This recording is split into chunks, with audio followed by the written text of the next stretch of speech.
नेता नगरी के सत्र में बात झारखंड की, जहां पर इंडिया ब्लॉक ने हेमंत सोरेन के नेतृत्व में शानदार जीत दर्ज की, सत्ता में अपने आप को 5 साल के बाद डिफेंड किया।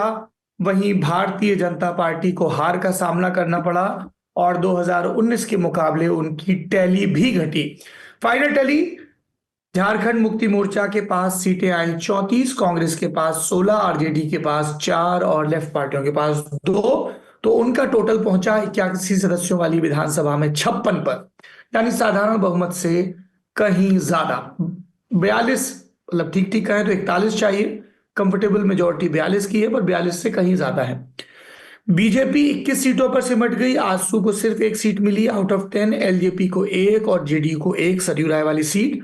तो एनडीए का टैली पहुंचता है 24, 56-24 मिला के हुए 80 और 81वीं सीट मिली जयराम महतो को।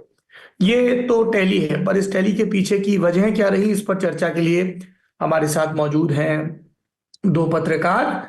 सबसे पहले मैं आपका परिचय करवाता हूं हमारे साथी आनंद दत्ता से, जिनसे आप पहले भी मुखातिब रहे हैं, और दूसरे साथी हैं सनी शरद, जो कि द फॉलो अप के नाम से यूट्यूब चैनल चलाते हैं, वरिष्ठ जर्नलिस्ट हैं।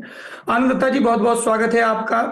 हम धन्यवाद कारण सर। आएंगे, पर पहले उलटफेर कहाँ कहाँ दिखा वो बताइए। सर, उलटफेर सबसे दोनों ही दल में काफी देखने को मिला। जितने भी बड़े चेहरे थे उसमें अधिकतर लोगों की हार हुई है।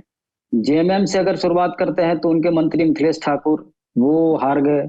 उनकी दूसरी मंत्री बेबी देवी, जिनको जयराम महतो ने हराया। एक एक करके बताएं कि जो बड़े नाम हारे वो कहाँ से हारे, स्टेट वाइज रीजन था या कॉन्स्टिट्यूंसी स्पेसिफिक रीजन था या पर्सनैलिटी स्पेसिफिक रीजन था, ये बताएं जरा। मिथिलेश ठाकुर। गढ़वा, जो गढ़वा एक जिला भी है झारखंड का, जो यूपी के बॉर्डर की तरफ से भी लगता है और उसका थोड़ा हिस्सा बिहार से भी सकता है।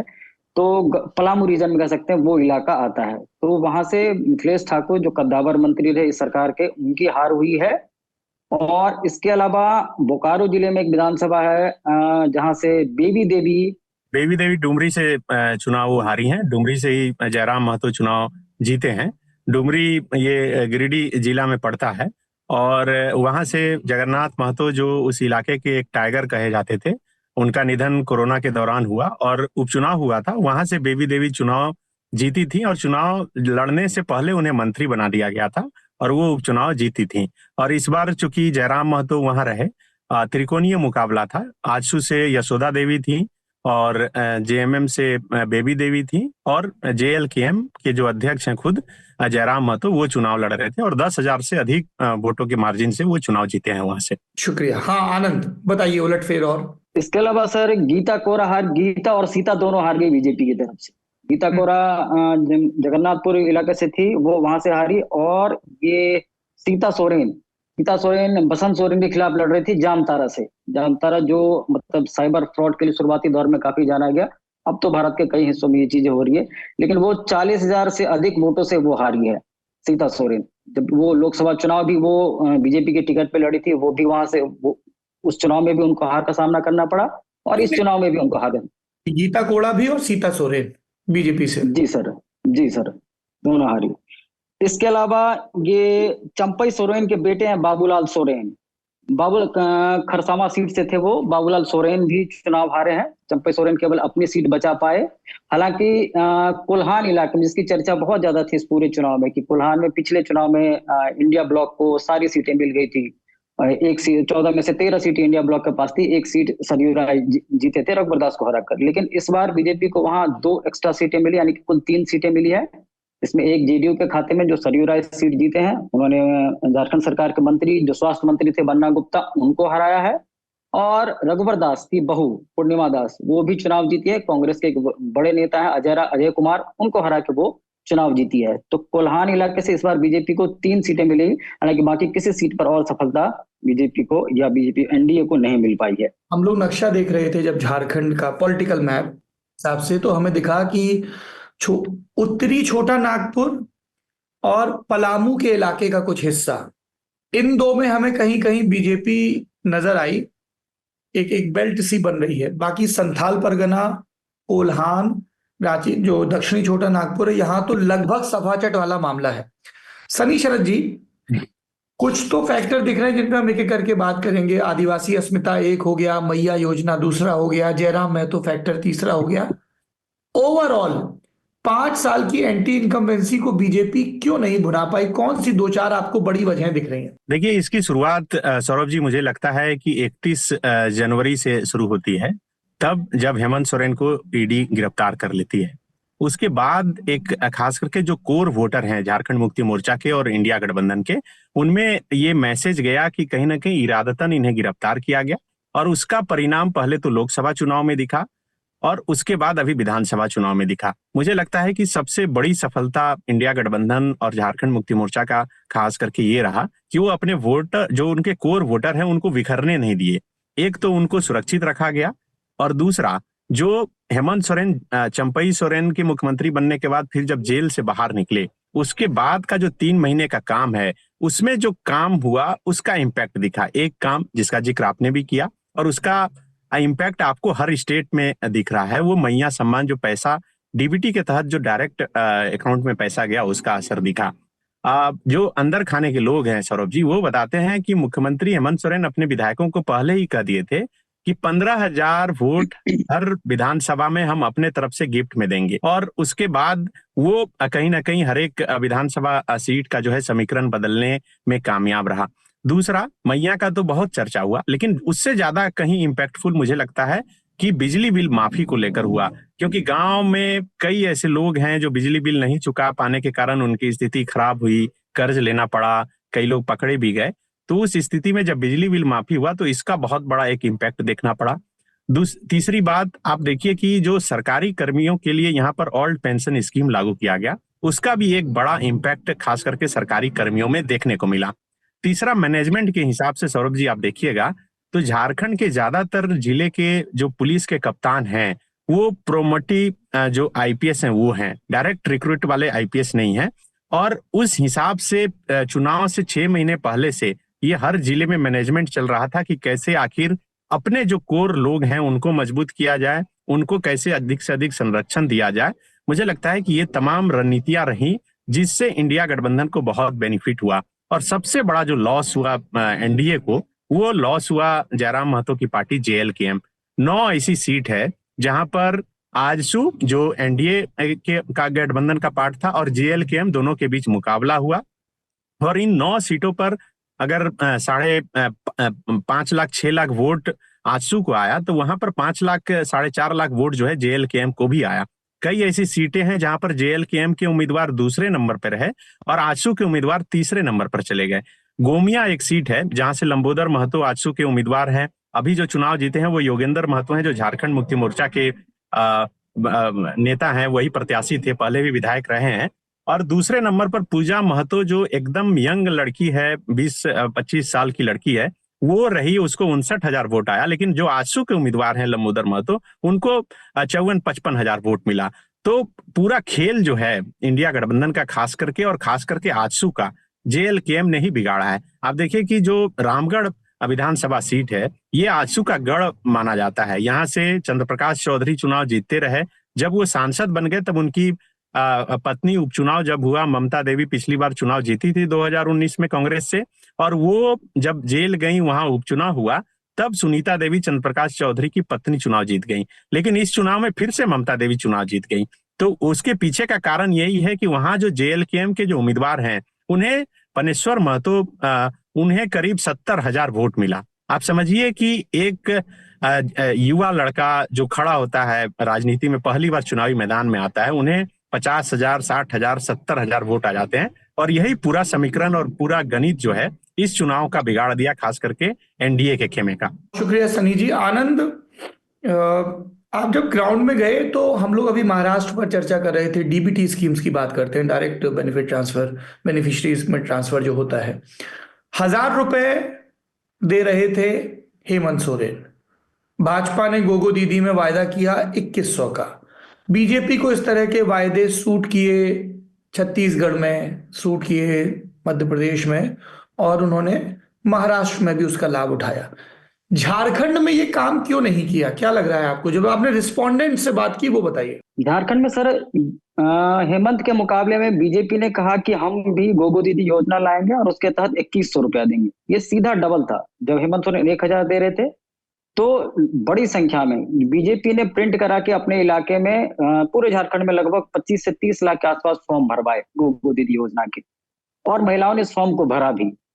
लेकिन इस जब फॉर्म भरने के कुछ मतलब थोड़े ही दिन आगे पीछे हुए होंगे, इस दौरान हेमंत सोरेन ने यह कह दिया कि अगर हमारी सरकार आती है तो दिसंबर महीने में जो 5वीं किस्त जाएगी उसमें हम 2500 रुपया देंगे और उसके बाद आने वाले सभी महीनों में हम 2500 रुपया देते रहेंगे। तो वो जो वोटर जो बीजेपी के पास जाने के लिए महिला वोटर तैयार हुई थी वो दोबारा से शिफ्ट कर गई और एक तरीके से पक्की हो गई कि हम अब हेमंत सोरेन को ही देंगे। हम जब गांव में जाते थे किसी और खबर के बहाने तो महिलाएं ये कहती थी अगर हेमंत चला गया तो ये 2500 रुपया तो हमारा नहीं आएगा, ये पैसा बंद हो जाएगा। इस बात की चर्चा महिलाओं के अंदर में बहुत ज्यादा थी। तो इसका इम्पैक्ट भी देखने को मिला है, जिस वजह से टोटल 81 सीटों में से 40 के आसपास ऐसी सीटें हैं जहां महिला मतदाताओं ने ज्यादा वोट किया है। और पूरे राज्य में जितने पुरुष मतदाताओं ने वोट किया है उसमें लगभग 10 लाख के आसपास ज्यादा महिलाओं ने वोट किया है। महत्वपूर्ण है ये। आदिवासी अस्मिता को लेके बहुत बात हो रही है और किस तरह से बीजेपी यहाँ पर उसने मुंह की खाई। तो एक तो ईडी की कार्रवाई और ये सारी बातें हैं, लेकिन इन सब से इतर क्या बाबूलाल मरांडी वो फेस नहीं थे? क्या बीजेपी में यंग लीडरशिप का अभाव है? क्योंकि महतो वोट के लिए वो निर्भर हैं सुदेश महतो पर, आदिवासी वोट के लिए वो वापस गए बाबूलाल मरांडी पर। उन्होंने संथाल वर्सेस मरांडी वर्सेस हो वर्सेस उरांव का एक नारा गढ़ने की कोशिश की, और जो हिंदुत्व बटेंगे कटेंगे एक रहेंगे सेफ रहेंगे उन्हें महाराष्ट्र में कुछ फायदा पहुंचाता नजर आया। कई फैक्टर्स में से वो एक था, लेकिन झारखंड में वो पूरी तरह से निष्फल साबित हुआ और ऐसा लग रहा था कि असम स्टाइल में चुनाव लड़ा जा रहा है, असम स्टाइल में इन्फ्लुएंसर्स को अपने हक में करने की कोशिश की जा रही है संसाधनों के जरिए, और असम स्टाइल में ही हिमंता को प्रोजेक्ट किया जा रहा है, जबकि चुनाव तो झारखंड का था। सनी शरद जी। देखिए, बिल्कुल आप सही कह रहे हैं। दरअसल ये चुनाव मुझे लगता है कि बीजेपी इसलिए पीछे हो गई क्योंकि यहाँ पर जो लोकल नेतृत्व है उसे पीछे कर दिया गया। यहाँ पर मुख्य चेहरा हेमंता बिस्व शर्मा हो गए, शिवराज सिंह चौहान हो गए, जो लोकल लीडर थे बाबूलाल मरांडी, उनको पूरी तरह से जो है वो पीछे कर दिया गया और इसका कहीं ना कहीं खामियाजा भुगतना पड़ा। अगर रीजन वाइज आप देखिएगा सौरभ जी, तो संथाल परगना में 2019 के चुनाव में भारतीय जनता पार्टी 4 सीट पर चुनाव जीती थी, गोड्डा, देवघर, राजमहल और सारठ। लेकिन इस विधानसभा चुनाव में सिर्फ 1 सीट चुनाव जीत कर आई है और वो जरमुंडी की सीट है। जरमुंडी सीट पर जहां से इस बार जो प्रत्याशी थे वो बादल पत्रलेख थे, जो कैबिनेट में मंत्री रहे लंबे समय तक। अभी हेमंत सोरेन के जेल से बाहर आने के बाद वो कैबिनेट से फिर बाहर हो गए, वो सिर्फ चुनाव हारे हैं। लेकिन इसके अलावा पूरा संथाल परगना साफ हो गया। इसके पीछे का कारण यही है कि आपको याद होगा कि संसद में गोड्डा के सांसद निशिकांत दुबे ने एक बयान दिया था। उन्होंने कहा था कि झारखंड के कुछ पार्ट को, उसके बाद बंगाल के कुछ पार्ट को और बिहार के कुछ पार्ट को मिलाकर फिर एक अलग से यूनियन टेरिटरी बनाया जाएगा। चुनाव के अंतिम दिन तक झारखंड मुक्ति मोर्चा की तरफ से अखबारों में एक बड़ा बड़ा विज्ञापन छापा गया और संथाल परगना के पार्ट को काट कर दिखाया गया और कहा गया कि किसी भी सूरत में संथाल परगना को झारखंड से अलग नहीं होने दिया जाएगा। मुझे लगता है कि संथाल परगना से भाजपा के सफाया का एक मुख्य कारण कहीं ना कहीं यही था। दूसरा, बीजेपी के तरफ से सबसे बड़ा जो मुद्दा था और नैरेटिव था वो बांग्लादेशी घुसपैठी का, और वो संथाल परगना से ही शुरू होता था, क्योंकि संथाल परगना के राजमहल और जो पाकुड़ का विधानसभा क्षेत्र है, कहा जाता है कि उसी बॉर्डर से बांग्लादेशी प्रवेश करते हैं।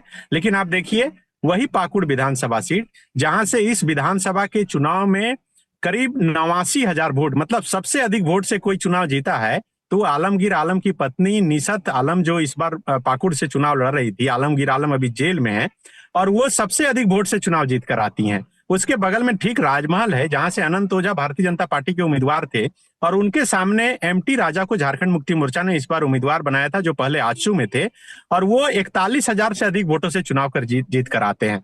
तो इसका मतलब है कि आपका जो कोर मुद्दा था। हेमंता बिस्व शर्मा हमेशा कहते थे कि घुसपैठिए, हम आएंगे सरकार में तो घुसपैठिए को लात मारकर भगा देंगे, लेकिन ये मुद्दा काम ही नहीं आया।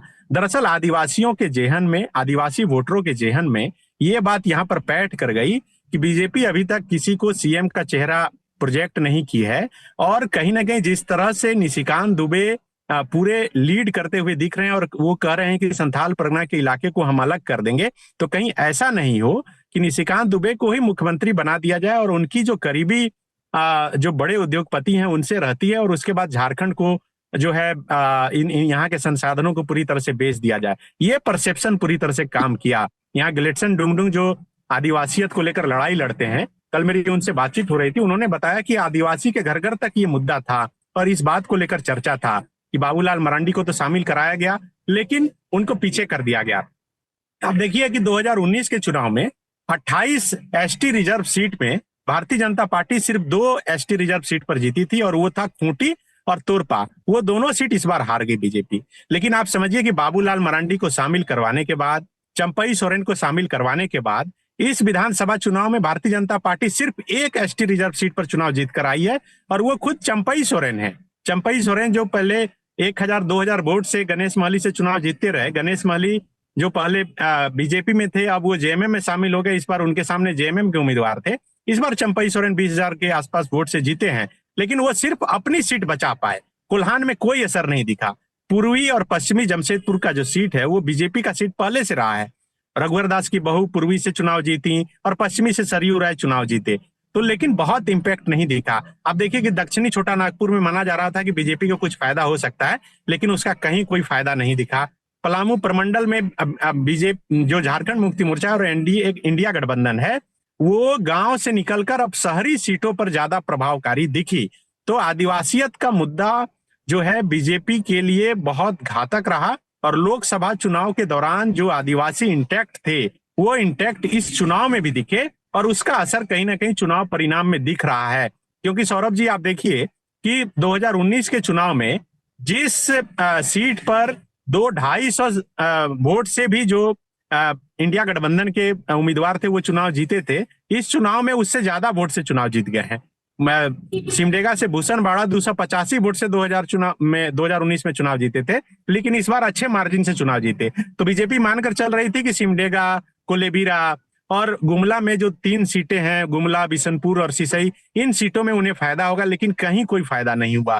पूरी तरह से क्लीन स्वीप हो गया, और कहा जा सकता है कि एक प्रचंड और जिस हिसाब से बहुमत मिला है, कई समीकरण एक तरह से तो काम करते ही हैं, और खास करके इन इलाकों में मुझे लगता है कि चर्च की और क्रिश्चियन की भूमिका काफी अहम रही, क्योंकि खूंटी तोरपा के इलाकों में क्रिश्चियन की संख्या काफी अधिक है, और चुनाव से ठीक पहले कल्पना सोरेन खूंटी जाती हैं। खूंटी वो सीट है सौरभ जी जहां वो बीजेपी का गढ़ माना जाता है। नीलकंठ सिंह मुंडा जो रघुवर दास में मजबूत मंत्री थे, ग्रामीण विकास मंत्री, वो वहां से चुनाव जीतते रहे, और झारखंड अलग होने के बाद से अब तक चुनाव जीतते रहे हैं। लेकिन इस बार उनका किला उखड़ गया, और किला बहुत मजबूती से उखाड़ा, और सिर्फ एक जो नया उम्मीदवार पहली बार चुनावी मैदान में आया वो झारखंड मुक्ति मोर्चा का उम्मीदवार बनकर आया, और वो जो है भारी मतों से वहां से चुनाव जीत गया। तोरपा जहां से 2019 में चुनाव बीजेपी जीती थी, कोचे मुंडा वहां से बीजेपी के उम्मीदवार थे, और उनके सामने झारखंड मुक्ति मोर्चा के उम्मीदवार सुदीप गुड़िया थे। वो सीट भी बीजेपी लूज कर गई। बीजेपी मान के चल रही थी कि वो सीट वो जीत सकती है, लेकिन वो सीट भी बीजेपी नहीं जीत पाई। तो ज्यादातर सीट ऐसी जहां से बीजेपी को उम्मीद थी कि इस बार कम से कम 10 एसटी रिजर्व सीट जीत सकते हैं, लेकिन वो नहीं दिखा। मतलब चंपई सोरेन और बाबूलाल मरांडी दोनों का कोई कमाल नहीं दिख पाया। आदिवासी अपना नेता यहाँ शिबू सोरेन के बाद हेमंत सोरेन को एक्सेप्ट कर चुके हैं। थैंक यू सनी जी। ये बात बार बार सामने आ रही थी कि इस चुनाव की व्याख्या सिर्फ आदिवासी अस्मिता पर जनादेश की तरह नहीं की जानी चाहिए, क्योंकि जो शहरी इलाके हैं जहाँ पे नॉन आदिवासी वोटर्स हैं, वहां पर भी इंडिया ब्लॉक की परफॉर्मेंस बेहतर रही है। आनंद दत्ता, हेमंत सोरेन तो एक सबसे बड़ा चेहरा है ही, मुख्यमंत्री हैं। इसके अतिरिक्त सीट शेयरिंग को लेके, नारे को लेके, नैरेटिव को लेके, ऑर्गेनाइजेशन को लेके वो कौन से लोग हैं जो इस जीत के पीछे रहे, जरा एक एक करके उनके बारे में बताना शुरू करिए। वो झारखंड मुक्ति मोर्चा के लोग हो सकते हैं, वो कांग्रेस के लोग हो सकते हैं, वो आरजेडी के लोग हो सकते हैं, बताइए। ब्यूरोक्रेट भी हो सकते हैं, पर्दे के पीछे के लोग भी हो सकते हैं। झारखंड मुक्ति मोर्चा की तरफ से देखे तो सबसे ज्यादा जो इम्पोर्टेंट रोल जो खासकर सोशल मीडिया पे जो लड़ा गया, जो दिखा, वो सोशल मीडिया टीम को एक लीड करते हैं आलोक कुमार नाम से, हेमंत सोरेन के काफी करीबी हैं। पूरे नैरेटिव की अगले दिन पोस्टर क्या जाएगा, पोस्टर का नारा क्या होगा, अगर झारखंड बीजेपी कहती है कि कटेंगे तो बटेंगे, तो ये कहते हैं कि न कटेंगे न बटेंगे। अचानक से तुरंत से काउंटर आता है। कल्पना सोरेन को सबसे ज्यादा जनसभाओं भेजने की प्लानिंग की जाती है। उनके नंबर काउंट किए जाते हैं कि किन जगहों पर कितना देर वो रुकेंगी और एक दिन में कितनी सभाएं करेंगी। कांग्रेस पार्टी से जब डिमांड आता है तो एक डिमांड आने के तत्काल बाद एक कमेटी बनती है दोनों पार्टी के बीच में, जेएमएम और कांग्रेस के बीच में, कोऑर्डिनेशन कमेटी, जो सोशल मीडिया टीम को कहेगी, सोशल मीडिया टीम जो कोऑर्डिनेशन टीम थी वो तैयार हुई है। कांग्रेस से कहा गया कि अगर आपके पास कोई अपना कंटेंट उस तरीके का नहीं है कि आप कोई नैरेटिव नहीं सेट कर पा रहे हैं, तो आप एक काम करिए कि हमारा जो नैरेटिव है उसको ही आप चलाइए और उसी के सहारे आगे बढ़िए। तो पहले फेज के कुछ दिन के बाद यही हुआ कि मतलब कांग्रेस भी जेएमएम के नैरेटिव को ही आगे बढ़ाती चलेगी। हेमंत दोबारा, कल्पना आंधी है, मतलब कई सारे स्लोगन इस दौरान चलाए गए।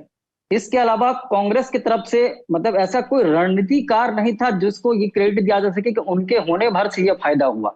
लेकिन इस पूरे चुनाव में दो बड़ी कमाई हुई है झारखंड की। एक कमाई हुई है कल्पना सोरेन के नाम पे, और दूसरी कमाई जो हुई है वो जयराम महतो के नाम पे, कि दो नए लीडर जो बड़े मास अपील वाले हैं वो झारखंड को लंबे टाइम के बाद मिले हैं। मतलब जब ये पांच विधानसभा चुनाव के बाद कह सकते हैं दो नया चेहरा जिसकी मास अपीलिंग बहुत ज्यादा है वो झारखंड को मिला है। इन सब के बीच में लेकिन बात अब आगे होनी चाहिए कि जो 2500 रुपया अब दिसंबर यानी कि 5 दिन के बाद से महिलाओं को मिलने की उम्मीद जो है कि अब 2500 रुपया मिलेगा, उसके लिए झारखंड सरकार को कितना मशक्कत उठानी पड़ेगी, अगले 5 साल क्या उसको वो चला पाएगी।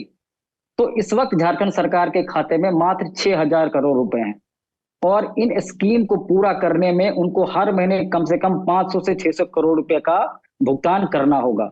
तो इसकी भरपाई हेमंत सरकार अब बिजली बिल ऑलरेडी वो माफ कर चुके हैं, वहां से पैसा आना नहीं है इनको। इन दोनों स्कीम में पैसा जाना है। पेंशन और वृद्धा पेंशन कुछ कुछ दिनों तक रुका हुआ अभी, वो पुराना बैकलॉग भी क्लियर करना होगा इनको। तो ये पैसा वो कहाँ से लाएंगे? क्या हेमंत सोरेन दोबारा फिर एक बार 1,36,000 करोड़ के लिए केंद्र सरकार को कोसेंगे कि वो पैसा नहीं मिलेगा तो हम नहीं दे पाएंगे, या वो मिलेगा तभी हम इसको कंटिन्यू कर पाएंगे, या फिर झारखंड सरकार अपना खजाना नए सिरे से कहां से तैयार करेगी? सबसे बड़ी चुनौती, जब अभी विधायक दल की बैठक हो रही है, कुछ दिन बाद हेमंत सोरेन शपथ लेंगे, सबसे बड़ी चुनौती इस सरकार की यही होगी कि नौकरी, जो सरकारी नौकरी का वो वादा दोबारा किया उन्होंने, वो कहां से देंगे, और ये जो स्कीम जिनके बलबूते वो सत्ता में दोबारा लौटे हैं, उन महिलाओं को अगले 5 साल तक कैसे वो खुश करके रखेंगे। ये एक बड़ी बात है। देखिए, बार बार बिजली की बात हो रही है। हम सब जानते हैं कि झारखंड कोयले के मामले में इतना समृद्ध होने के बावजूद अपने नागरिकों को बिजली की आपूर्ति के मामले में कितना पिछड़ा हुआ है। ये सारी चिंताएं हैं जो हेमंत सोरेन सरकार के सामने आएंगी।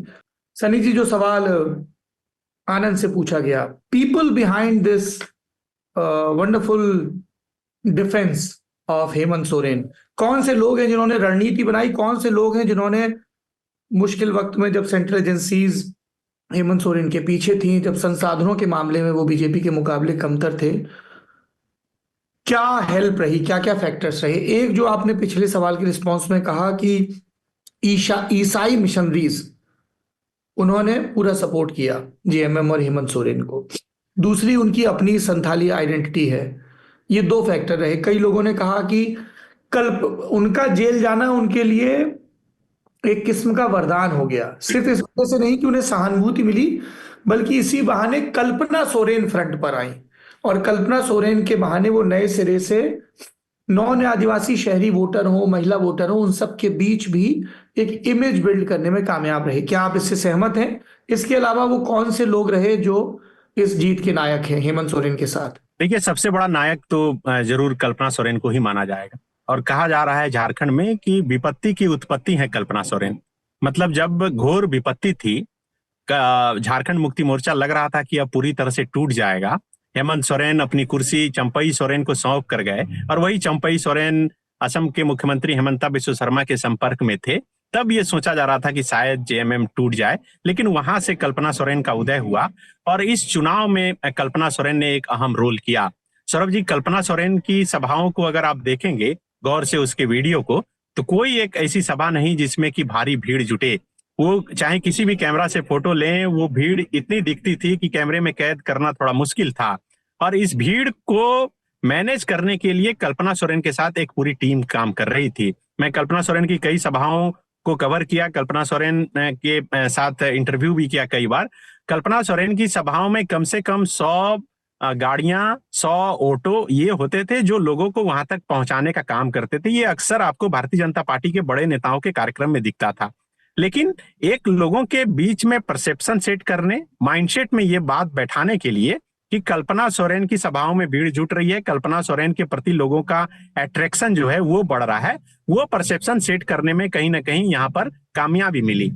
दूसरा सबसे बड़ा कारण सौरभ जी मुझे लग रहा है ये रहा कि हेमंत सोरेन को इस चुनाव में थोड़ा सा पीछे किया गया और कल्पना सोरेन को पुश किया गया। इसका फायदा ये हुआ कि अगर हेमंत सोरेन से थोड़ा बहुत गुस्सा भी था तो कल्पना सोरेन उसे पाट दी और सबको मिलाने में कामयाब रही। और यही वजह है कि कल्पना सोरेन सिर्फ झारखंड मुक्ति मोर्चा के जो कैंडिडेट थे उनके लिए नहीं बल्कि जो कांग्रेस के उम्मीदवार थे वो हर दिन ये कोशिश कर रहे थे कि उनके इलाके में कल्पना सोरेन की कम से कम एक सभा तो जरूर हो जाए। और यही वजह है कि कल्पना सोरेन और हेमंत सोरेन दोनों ने 100 सभाएं की है इस छोटे से चुनाव में। मतलब कम समय में जो चुनाव हुआ उसमें भी उन्होंने 100 से अधिक सभाएं की है। एक दिन में 4-5 इतनी सभाएं की। दोनों अलग अलग हेलीकॉप्टर में घूम रहे थे। रांची सेंटर बना हुआ था हेमंत सोरेन के लिए और कल्पना सोरेन का सेंटर था गिरिडीह, क्योंकि वो खुद गांडे से चुनाव लड़ रही थी। वो गिरिडीह में ही रात को रुकती थी, फिर वहीं से निकल जाती थी। दूसरा एक बड़ा फैक्टर रहा, आपने जिक्र किया कि जिस तरह से सेंट्रल एजेंसियां काम कर रही थी, यहाँ पर लोकल एजेंसियां काम कर रही थी। अगर सुबह सुबह ईडी का कहीं छापा पड़ रहा था तो दूसरी तरफ रांची पुलिस का छापा पड़ रहा था। आप समझिए कि अमित शाह आकर रांची में रुके हुए थे और रांची में उस दिन से प्रचार का शोर थम गया था। चूंकि जो आचार संहिता का नियम होता है, जो चुनाव आयोग का नियम है, उसके अनुसार चुनाव प्रचार का शोर थम जाने के बाद बाहरी वोटर नहीं रह सकते हैं। तो अमित शाह, बगल में सरला बिरला एक स्कूल है जो माना जाता है कि जो बीजेपी के बड़े नेता हैं यहाँ, उनकी उसमें संलिप्तता है, वहां जाकर वो ठहरे थे और सुबह सुबह रांची पुलिस वहां छापेमारी करने के लिए पहुंच जाती है। हालांकि कुछ मिला नहीं, लेकिन रांची पुलिस उसी डायरेक्शन में काम करती है, उसी माइंडसेट के साथ काम करती है जो आरोप इंडिया गठबंधन के लोग के सेंट्रल एजेंसी पर लगाते रहे हैं। यहाँ पर कई यूनिवर्सिटी हैं, कई ऐसे शिक्षण संस्थान हैं जहां पर रांची पुलिस का जो ऑफिशियल बयान है उसके अनुसार भारतीय जनता पार्टी के लोगों का पैसा रखा हुआ था। वहां रांची पुलिस छापा मारती है और उस पैसे को जब्त कर लेती है। तो एक तो अपना मैनेजमेंट मजबूत करना, दूसरा सामने वाले के मैनेजमेंट को कमजोर करना, ये भी एक लड़ाई चल रही थी। और मुझे लगता है कि इसमें भी कहीं ना कहीं इंडिया गठबंधन के लोगों को जीत मिली है। एक और जो पर्दे के पीछे की बात आप कर रहे हैं, मैं जो फील कर पाया, हेमंत सोरेन और कल्पना सोरेन की जितनी भी सभाएं हो रही थी, हेमंत सोरेन और कल्पना सोरेन के साथ एक पूरा सेटअप चल रहा था। अगर हेमंत सोरेन कल्पना सोरेन या हेमंत सोरेन दोनों मंच पर पहुंचते हैं, उसके बाद उनके साथ एक जो तकनीकी आदमी चलता था, वो वहां के माइक स्पेशल सेटअप करता था। जो माइक की आवाज सामने जा रही थी, वही माइक की आवाज सोशल मीडिया पर जा रही थी, वही माइक की आवाज जो रिकॉर्ड करके फिर अन्य मीडिया कर्मियों के पास जा रही थी। इससे हुआ ये कि घर बैठे जो यूट्यूबर्स हैं, जो टीवी चैनल के लोग हैं, उन्हें वीडियो कंटेंट मिल जा रहा था, वो आसानी से चला पा रहे थे।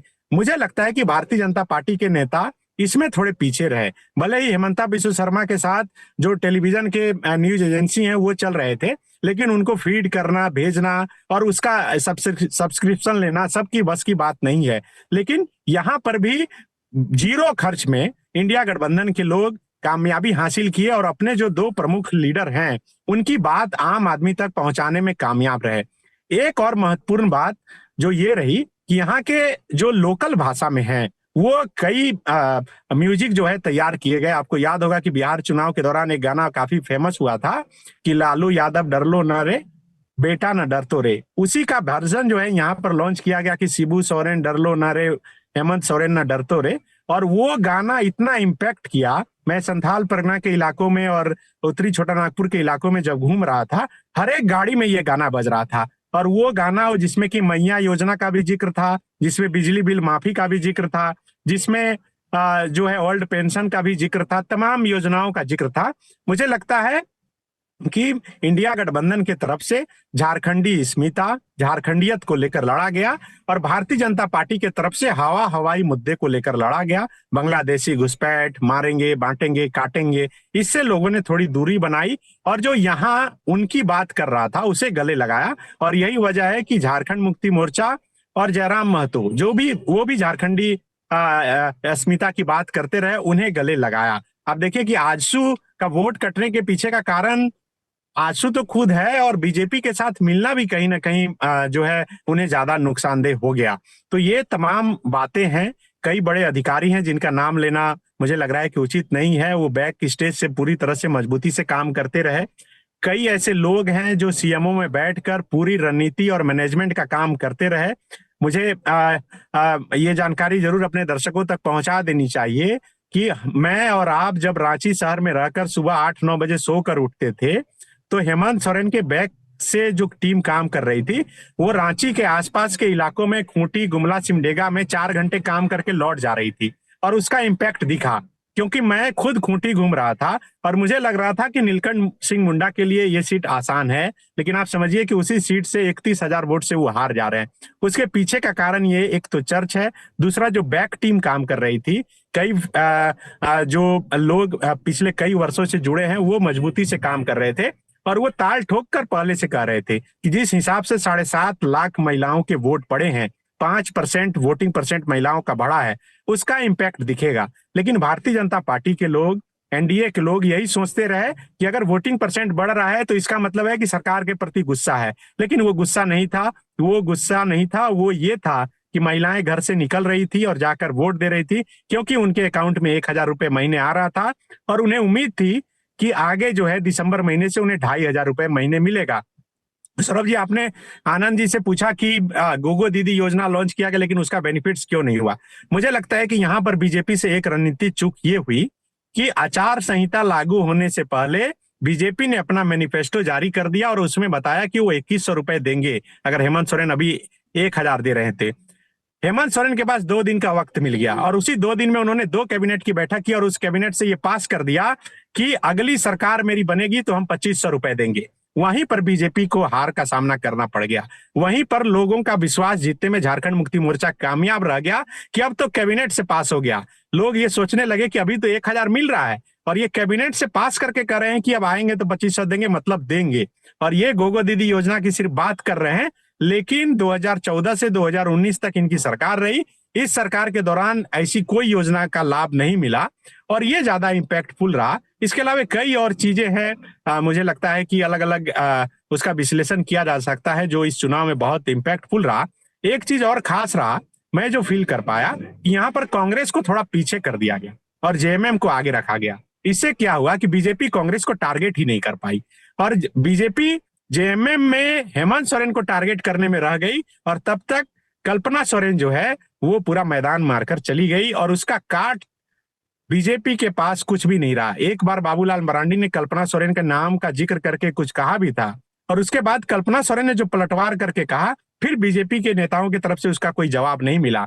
बीजेपी के नेता और सोशल मीडिया इन्फ्लुएंसर और कुछ बाहर बैठे यूट्यूबर्स ये भले कोशिश किए कि कल्पना सोरेन के जो महंगे कपड़े हैं, महंगे पर्स हैं, घड़ी हैं, उससे उनकी छवि को धूमिल कर पाएंगे, लेकिन ये कर नहीं पाए।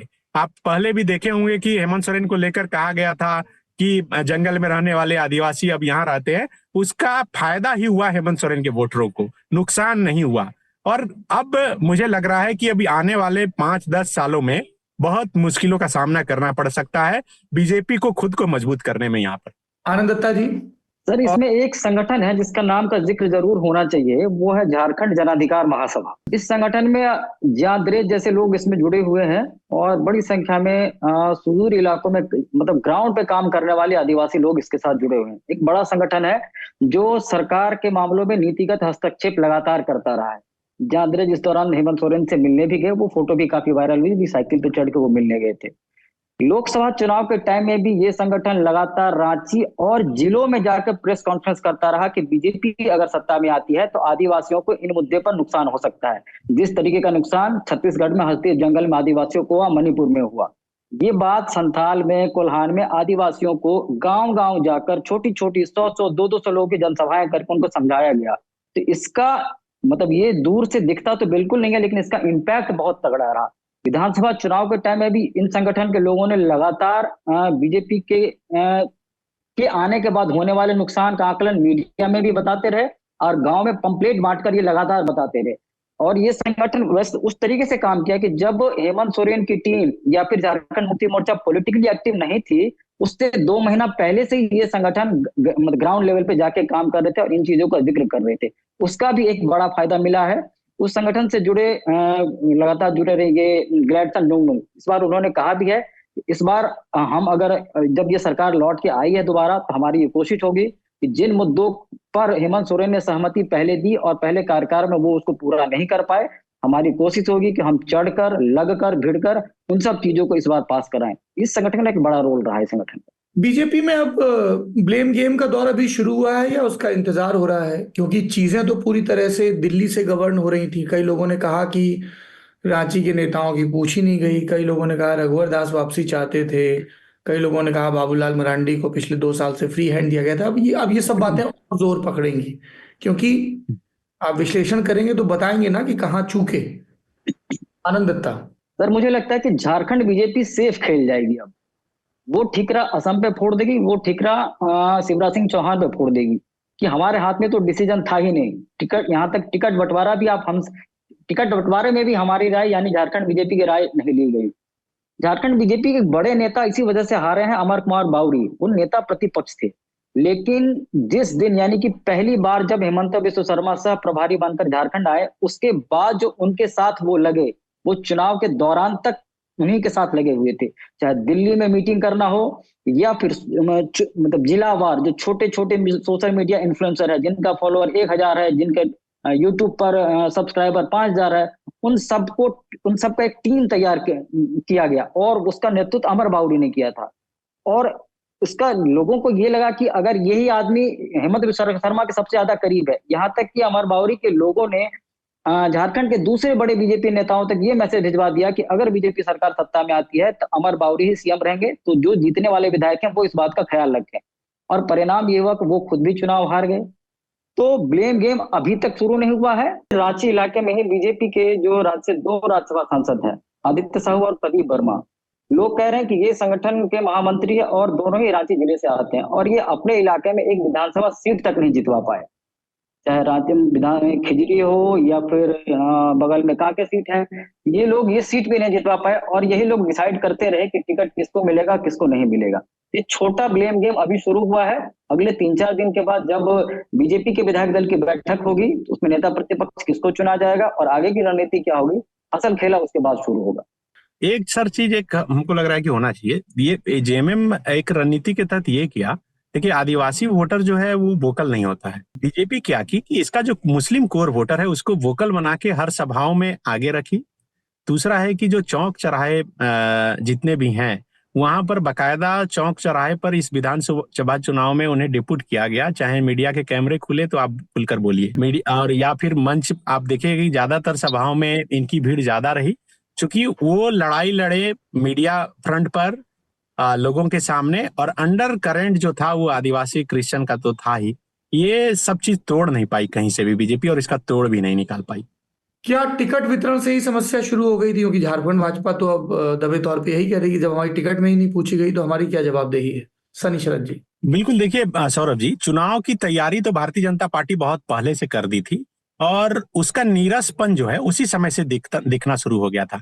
बाबूलाल मरांडी चुनाव घोषणा से कई महीने पहले परिवर्तन यात्रा लेकर घूमे थे, लेकिन उनके परिवर्तन यात्रा पर आप गौर करेंगे तो कहीं भी उतनी भीड़ नहीं जुटी जिससे को देखकर लगे कि सचमुच में परिवर्तन को लेकर जो है झारखंड की जनता तैयार है। एक तो फेल्योर वहीं पर दिखा। दूसरा, जब सीट का बंटवारा हुआ, सीट के अधिकारी घोषणा होने से पहले कैंडिडेट का नाम सामने आ गया, सोशल मीडिया पर ट्रेंड करने लगा। उसके बाद नाराजगी बढ़ी और उस नाराजगी को भरने में ही भारतीय जनता पार्टी को कम से कम 5 से 10 दिन लगे।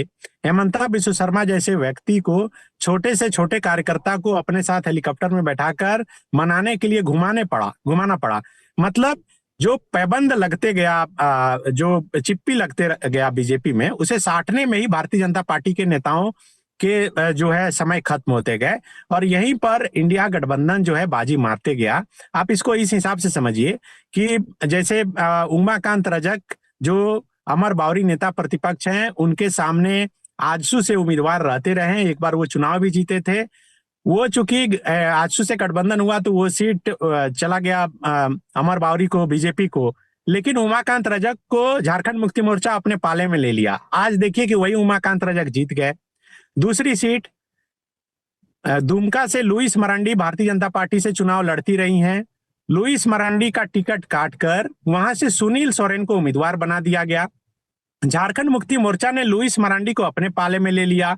लुइस मरांडी जामा से चुनाव लड़ी और वो जीत गई। भारतीय जनता पार्टी यहाँ ये कर सकती थी कि सुनील सोरेन जिन्हें उम्मीदवार बनाया दुमका से, उन्हें अगर जामा से उम्मीदवार बनाता और लुइस मरांडी को दुमका से चुनाव लड़ता तो हो सकता था कि दोनों सीट निकलती। अमर बावरी के भी सीट पर वही है। चर्चा थी कि अमर बावरी कांके से चुनाव लड़ सकते थे। अगर अमर बावरी को कांके से लड़ाया जाता, उमाकांत रजक को चंदन क्यारी से लड़ाया जाता तो हो सकता था कि दोनों सीट निकलती। आप इसी तरह देखिए सारठ सीट से उदय शंकर सिंह उर्फ चुन्ना सिंह, जो भारतीय जनता पार्टी में भी रहे, जो बाबूलाल मरांडी की पार्टी जेवीएम में भी रहे, उन्हें ठीक चुनाव से 2 दिन पहले जेएमएम अपने में शामिल करवाती है, चुनावी मैदान में उतारती है और चुन्ना सिंह बीजेपी के पूर्व मंत्री और बीजेपी के निवर्तमान विधायक रणधीर सिंह को चुनाव हरा देते हैं। तो ये जो सीटों का बंटवारा हुआ है, मुझे लगता है कि एक तो नाराजगी, दूसरा है कि मजबूत नेता को नहीं पकड़ पाए, नहीं समझ पाए कि ये चुनाव निकाल पाएंगे, वहां पर थोड़ी सी चूक हुई और यही चूक जो है कहीं ना कहीं भारी पड़ी है। 2, 3, 4 सीट करके ऐसे और यही सब जुड़ते गया। और इसके अलावा तो और जितनी चीजें थी जिस पर चर्चा किया हम लोगों ने, वो तो एक था ही। एक और मुझे लगता है कि बहुत रणनीति के तहत काम किया गया। आप देखिए कि जो इंडिया गठबंधन के कोर वोटर हैं, एक तो आदिवासी क्रिश्चियन है, दूसरा मुस्लिम वोटर हैं जो बीजेपी के अगेंस्ट ही वोट देते हैं। यहाँ पर मुस्लिम वोटर के पास कोई ऑप्शन खुला नहीं रहा सौरभ जी। 2019 के चुनाव में मुस्लिम वोटर के पास एक ऑप्शन था, बाबूलाल मरांडी की पार्टी जेवीएम, लेकिन इस चुनाव में ऐसा कोई ऑप्शन नहीं मिला। जो तीसरा ऑप्शन था वो जयराम महतो का ऑप्शन था और वो ऑप्शन एनडीए को नुकसान पहुंचाने वाला था। तो जो मुस्लिम वोटर थे उन्हें इंडिया गठबंधन की तरफ से आगे किया गया, चाहे रैली में हो, कोई पार्टी में हो या चौक चौराहे पर हो। रणनीति के तहत हर एक विधानसभा के चौक चौराहे पर जो मुखर वक्ता हैं मुस्लिम के, उन्हें खड़ा किया गया ताकि मीडिया के कैमरे खुले तो आप खुलकर बोलिए, ताकि लगे कि आखिर कौन इम्पैक्टफुल है और उनके क्या काम है, आप अपनी बात अच्छी से रख सकें। एक तो सोशल मीडिया कैंपेनिंग, अखबारों में विज्ञापन, और विज्ञापन भी प्रमंडल वाइज तोड़ के, जैसा मैंने बताया कि संथाल परगना में निशिकांत दुबे के बयान देने से लेकर 20 नवंबर को चुनाव होने तक 4 बार अखबारों में ये विज्ञापन छपे कि अगर बीजेपी आएगी तो संथाल परगना को अलग कर देगी, कोल्हान को अलग कर देगी। तो इसका, इन सब चीजों का बहुत इम्पैक्ट पड़ा है और सबको समाहित करके ही कहा जा सकता है कि ये जो प्रचंड बहुमत मिला है, जिसे झारखंड मुक्ति मोर्चा करिए कि ये बहुमत नहीं, हमने रौंद दिया है सामने वाले को। और सचमुच में जो कुछ भी हुआ, ये 56-57 सीट आया है, उसे देखकर तो लोग अब यही कर रहे हैं। सौरभ जी, बहुत शुक्रिया सनी शरद जी, आनंद दत्ता जी। 2 चुनाव, 2 बिल्कुल अलग अलग जनादेश। महाराष्ट्र में भारतीय जनता पार्टी के नेतृत्व में महायुति ने विपक्षियों को, कांग्रेस, एनसीपी शरद पवार और शिवसेना उद्धव वाला साहब ठाकरे को रौंद दिया। और झारखंड में झारखंड मुक्ति मोर्चा के नेतृत्व में जेएमएम, कांग्रेस, आरजेडी और लेफ्ट पार्टियों ने बीजेपी को ध्वस्त कर दिया है। इन जनादेश की आपकी नजर में क्या व्याख्या है, जरूर बताइए।